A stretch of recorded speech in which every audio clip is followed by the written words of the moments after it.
சிங்கம்புணரி சேவக பெருமாள் ஐயனார் கோவில் வைகாசி விசாக பிரமோற்சவ பெரும் திருவிழாவை முன்னிட்டு பிரம்மாண்ட திருத்தேரோட்டம்.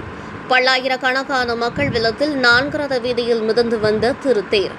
சிவகங்கை மாவட்டம் சிங்கம்புணரி அருள்பாளிக்கும் ஸ்ரீ சேவக பெருமாள் ஐயனார் கோவில் 800 ஆண்டுகள் பழமையானதாகும். இந்த கோவில் சிவகங்கை சமஸ்தானம் தேவஸ்தானத்திற்கு உட்பட்ட கோவிலாகும். ஆண்டுதோறும் வைகாசி மாதம் வைகாசி விசாக பிரமோற்சவ பெரும் திருவிழா காப்பு கட்டுதலுடன் 10 நாட்கள் விழா துவங்கும். இந்த ஆண்டு வைகாசி பெரும் திருவிழா கடந்த மே 24ஆம் தேதி காப்பு கட்டுதல் கொடியேற்றத்துடன் 10 நாள் பெரும் திருவிழாவாக தொடங்கியது.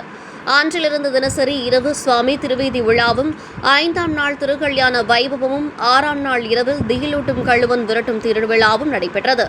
அதனைத் தொடர்ந்து 9ஆம் நாளான இன்று காலை விநாயகரும் சிங்கம் பிடாரி அம்மனும் 2 சப்பரத்திலும் பூர்ணா புஷ்கழ சமேத ஸ்ரீ சேவக பெருமாள் ஐயனார் திருத்தேரில் எழுந்தருளி பக்தர்களுக்கு காட்சியளித்தார். தொடர்ந்து மாலை தேரோட்டத்தை காண புதுக்கோட்டை, மதுரை, சிவகங்கை, திண்டுக்கல் மற்றும் பல்வேறு மாவட்டங்களைச் சேர்ந்த பக்தர்களும், சிங்கம்புணரி அதன் சுற்றுவட்டாரத்தைச் சேர்ந்த 200க்கும் மேற்பட்ட கிராம மக்கள் என பல்லாயிரக்கணக்கானோர் வானுயர்ந்த தேரோட்டத்தை காண கூடினர். சேவக பெருமாள் ஐயனார் கோவில் தேரோட்டத்தை தேவஸ்தான கண்காணிப்பாளர் துவக்கி வைத்தார். நாட்டார்கள் தேரை வடம் பிடித்து இழுக்க துவங்கினர்.